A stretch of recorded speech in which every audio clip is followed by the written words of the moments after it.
Hola, ¿qué tal? Nos encontramos con el coronel Luis Villamarín. Él es un analista político y militar, escritor de 31 libros sobre el conflicto armado en Colombia. Vamos a charlar con él acerca de lo que sucedió con el resultado del plebiscito en Colombia. Coronel, ¿cuál es la lectura que usted hace acerca de lo que sucedió con el plebiscito? La lectura de lo que sucedió con el plebiscito en el día de ayer es muy interesante para la historia, para Colombia y para lo que viene en el proceso de paz, porque el pueblo colombiano votó en contra de la politicidad tradicional y votó en contra de la presión armada y publicitaria de las FARC y de la izquierda. ¿En qué posición queda la guerrilla? La guerrilla queda en una posición muy difícil ante el pueblo colombiano, ante el mundo y ante ellos mismos, porque tenían todo su arsenal montado hacia el lado de que ganaba el sí y seguían con su proyecto dentro del Congreso y dentro de las instancias judiciales legítimas. Ahora tienen que volver a replantearse y les queda muy difícil porque tienen que dialogar con el uribismo y con el grupo que ganó el no, que está presionando para que paguen cárcel, devuelvan lo que tienen y respondan por todo lo que han hecho. El presidente Santos había dicho que de ganar el no, la guerrilla iba a volver a atacar y que iba a atacar en la parte urbana. ¿Usted cree que eso puede ser posible? Claro que es posible porque la guerrilla, la combinación de las formas de lucha es una de sus metodologías, pero ocurre que al insistir en que van a seguir dialogando y que van a hacer el cese bilateral y que el gobierno Santos se sostiene en el cese bilateral, se les complica más a ambas partes.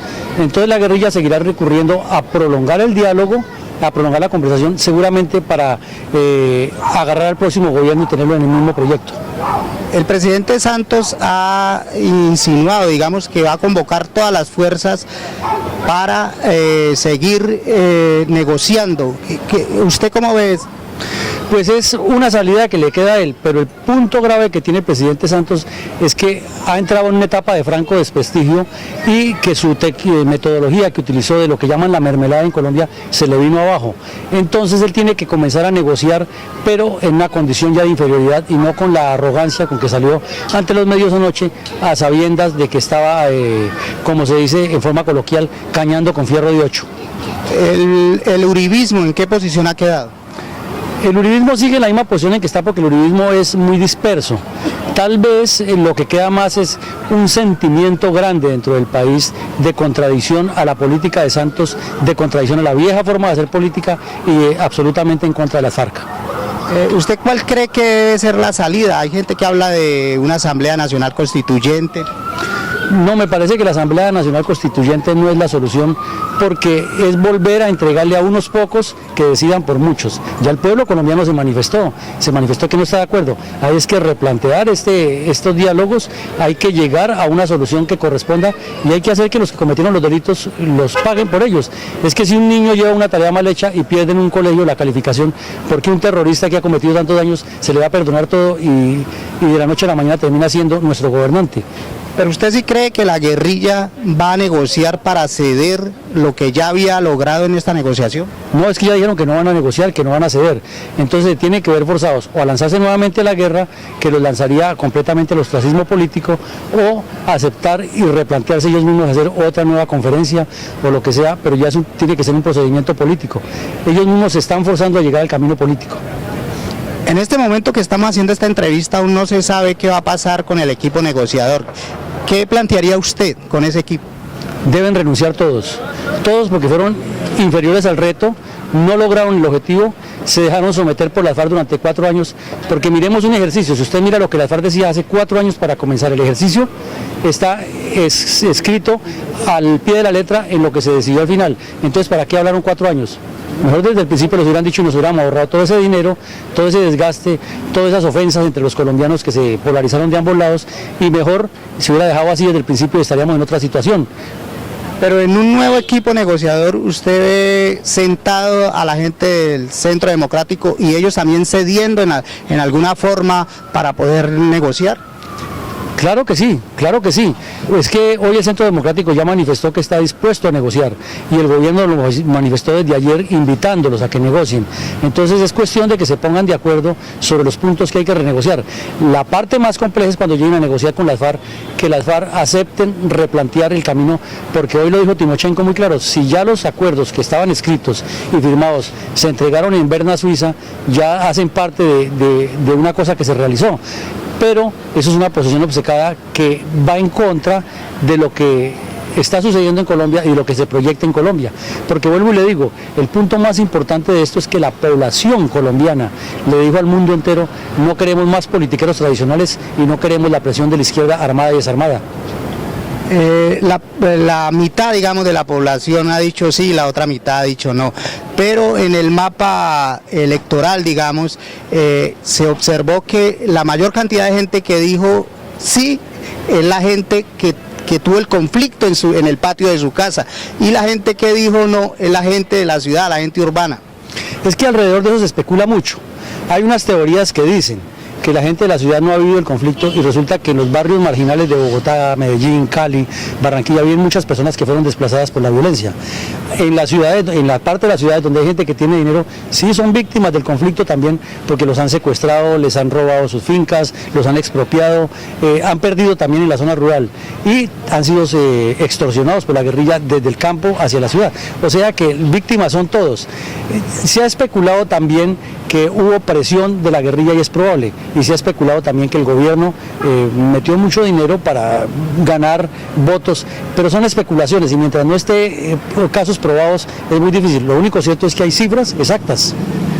Pero hasta hace un par de semanas, hasta la última semana, digamos, la mayoría de la gente estaba convencida que ganaba el sí.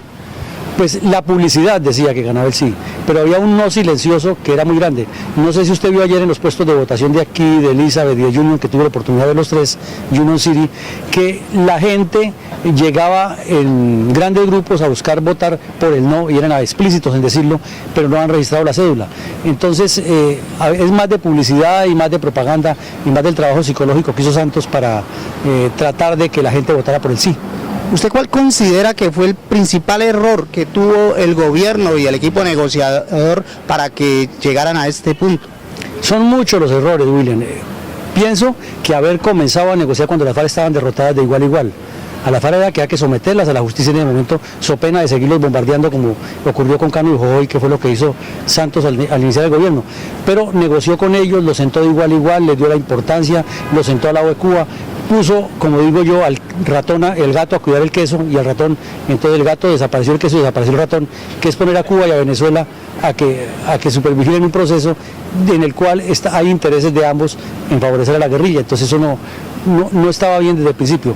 Y lo otro es que les comenzó a dar reconocimiento político, les comenzó a dar la posibilidad de que se dieran cámaras, que se diera publicidad, entonces todo eso fue sumando en contra de Santos y él, por un lado promoviendo el sí de la paz, pero por otro lado ganándose la animadversión del pueblo colombiano, y a él le remata que su gobierno no ha sido lo más virtuoso ni vistoso, entonces son errores estratégicos de Santos que le condujeron a que perdiera este plebiscito.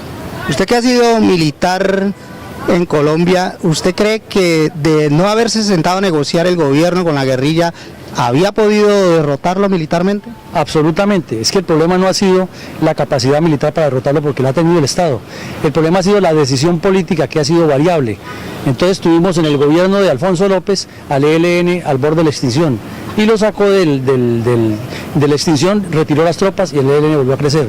Belisario Betancur, antes de comenzar a negociar con ellos, les concedió amnistía e indulto y Jacobo Arena lo dijo muy claro: perfecto, lo que hicimos desde 1964 hasta 1982 está perdonado, entonces lo que viene ahora es borrón y cuenta nueva. Entonces han sido errores que no se pueden volver a repetir, pero Pastrana volvió y lo repitió, les entregó 5 municipios sin que ellos los hubieran pedido. El mono hoy lo dijo en vida, los primeros sorprendidos fuimos nosotros cuando Pastrana nos entregó 5 municipios. Luego vino con el gobierno de Uribe un tira y afloje y una falta de claridad de ambos lados, tanto de la guerrilla como del gobierno, y no se concretó nada.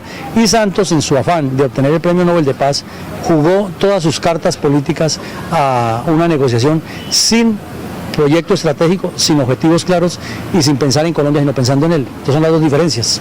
Cuando uno hablaba con la gente del común y corriente antes del plebiscito sobre la guerrilla, siempre la comparaban con los paramilitares y los que eran del no, del sí, ponían los paramilitares de ejemplo y la guerrilla así.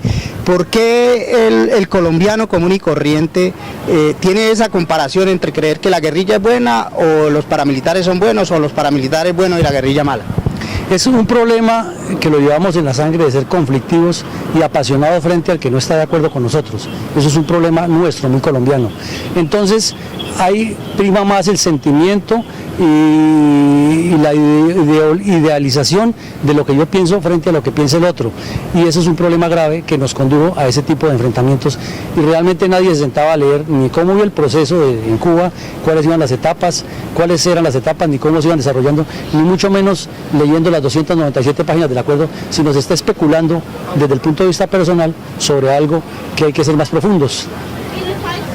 ¿Usted cree que lo que sigue de aquí hacia adelante para firmar un proceso de paz efectivamente es mucho tiempo? No, no es mucho tiempo. Lo que pasa es que a eso hay que ponerle tiempos, hay que hacer un cronograma claro. Pero mire que las FARC han jugado con el presidente Santos y con el equipo negociador como han querido. Han ido dilatando y siguen dilatando y no hay ninguna concreción. Entonces a eso hay que ponerle términos. Y hay que ponerle términos es con compromisos claros. Pero mientras todo sea que se va en el tiempo y se va en la nebulosa, que seguiremos navegando en lo mismo.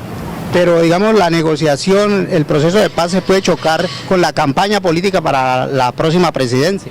Es que se va a cruzar porque las FARC están buscando que esto se dilate y que quede vivo la conversación de paz para que el gobierno entrante no pueda decir yo rompo aquí. Entonces las FARC van a hacer eso porque ya lo hicieron con Belisario Betancur y con Vigilio Barco. Entonces esto se va a repetir seguramente y es cuestión de que la oposición maneje la presión psicológica contra el gobierno Santos y de esa manera logre o que se articule el proceso para mejorarlo, o lo que es peor, que fuerce al presidente a renunciar, que causaría una crisis de institucionalidad provocada por el mismo mal manejo de lo que ha habido. La gente de Colombia dice que el gran ganador del plebiscito ha sido el expresidente Uribe. ¿Usted cree eso cierto? Es que, vuelvo y le digo, somos muy apasionados, estamos desconociendo una realidad que es la decisión del pueblo. Yo creo que hay que enfocarles por ese lado. Fue el pueblo el que votó. Yo lo que vi ayer, vi gente que no es uribista ni andaba con camisas de Uribe ni gritaban Uribe, sino decían no se le puede entregar al país a la guerrilla, porque es que yo he trabajado en Estados Unidos 30 años, tengo mi propiedad allá y no puedo esperar que llegue la guerrilla y se apropie de eso como pasó con Chávez en Venezuela. Entonces pienso que puede haber algo de uribismo allí, pero también hay mucho del sentimiento de los colombianos que se sintieron tocados, que van a perder lo que es suyo. Entonces eso habría que profundizarlo más. Coronel, en la negociación, en lo que ya se había firmado, se decía que los delitos de lesa humanidad no estaban incluidos. ¿A quién se le va a atribuir entonces el secuestro, la violación, sino a los cabecillas de la guerrilla? Pues es que ahí está parte del problema que no quedó claro en esos acuerdos, porque la jurisprudencia dice que los delitos de lesa humanidad no se pueden, la misma Corte Penal Internacional dice, no se pueden sancionar de otra manera distinta a penas efectivas, penas concretas, digamos cárcel, que es lo más lógico para que resarza a las víctimas y no haya repetición. Pero ocurre que en este acuerdo hubo una serie de desbalanceos y de propuestas que no han quedado claras, en las cuales se dice que sí hay delitos de lesa humanidad, pero no se ha dicho qué se va a hacer con las FARC, ni mucho menos se ha dicho quiénes van a integrar ese Tribunal Internacional de Paz, ese Tribunal Especial. Entonces eso va a ocasionar también una serie de discusiones grandes, porque las FARC dicen que ellos necesitan la amnistía para entregar las armas. Es decir, que hasta que no tengan eso resuelto no va a haber entrega de armas. Entonces volvemos al principio, la guerra se sigue en su etapa muerta y la posibilidad que se reviva la confrontación armada. Y en lo que se había firmado, ¿cuánto tiempo duraría la amnistía final? Es que ahí viene otro punto que no es claro, porque si usted recuerda el 23 de junio que Santos se reunió con Timochenko en Cuba y firmaron en presencia de Raúl Castro, decía que las FARC comienzan a dejar en las armas después del la firma de la paz, y resulta que el 23 de agosto no se firmó la paz, sino se firmó la terminación del conflicto, para luego llegar a la paz y firmar la paz duradera cuando se ejecute todo lo acordado. Entonces, ¿qué ocurre? Que las FARC tienen esa carta también, ese as debajo de la manga, que ellos dicen es que nosotros no vamos a dejar las armas, primero porque no nos han amnistiado, es decir, no se ha pronunciado una corte, y segundo, porque no se ha firmado la paz. Entonces, volvemos al punto anterior, como no hay una corte constituida, ni se ha juzgado todavía ninguno de ellos, pues no van a aceptar la entrega de las armas, es una dilatación. Si usted fuera un negociador, ¿cuál sería su planteamiento? ¿Qué plantearía usted para resolver el conflicto? Pues habría que hacer todo un proceso, no se podría hacer una solución de una persona, podría hacer aportes a buscar la solución, pero una de las soluciones obviamente es que las FARC entreguen lo que tienen sus propiedades, que entreguen todo ese aparato político clandestino que tienen integrado en milicias bolivarianas, Partido Comunista Clandestino y Movimiento Bolivariano Clandestino, porque son miembros efectivos de las FARC y eso no los han tocado para nada. Que las FARC rompan cualquier nexo con el narcotráfico y se comprometan a entregar las rutas de drogas, las propiedades que tienen y todo lo que han hecho con el narcotráfico. Y que las FARC paguen efectivamente penas por lo que han hecho. De resto, va a ocasionar la venganza y la justicia por la propia mano de los que fueron víctimas o de los que no comparten la ideología de la guerrilla. Una de las cosas que le preocupa a la gente, a la que votó por el no, era que la guerrilla se tomara el poder, pero esa no es la idea cuando se le está diciendo a la guerrilla que no siga con las armas y que sea un partido político. Pues claro, lo que Santos plantea es participación política de la guerrilla, y la guerrilla, como todo grupo con visión política, quiere ocupar el poder. Lo que pasa es que la guerrilla las FARC lograron allí en Cuba fue otra cosa, lograron desarticular la unidad del Estado como tal, y lograron que cada poder opinara por su lado y que el enemigo de clase, como llaman ellos, se abriera, y tenían ya, digamos, separándolos cada uno con visiones distintas. Y lo otro que estaba buscando la guerrilla es avanzar hacia el Congreso, para desde el Congreso afectar la propiedad privada, las fuerzas militares y la estructura del Estado para hacer un nuevo Estado. O sea, es un proyecto a largo plazo. ¿Usted cree realmente que la guerrilla algún día, si firma el proceso de paz, puede llegar a ocupar el poder, puede llegar al poder en Colombia? Pues no creo que la guerrilla llegue a ocupar el poder por la vía democrática ni por la vía armada, pero será un problema, una interferencia sustancial a la seguridad nacional permanente mientras no depongan las armas y mientras no cambien su mentalidad de guerra.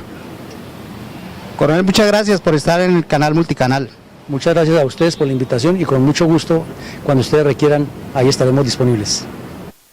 Desde New York City, este fue un informe especial para Multicanal Televisión de Cali, Colombia. Con la cámara de Esther Lozano les informó William Orozco.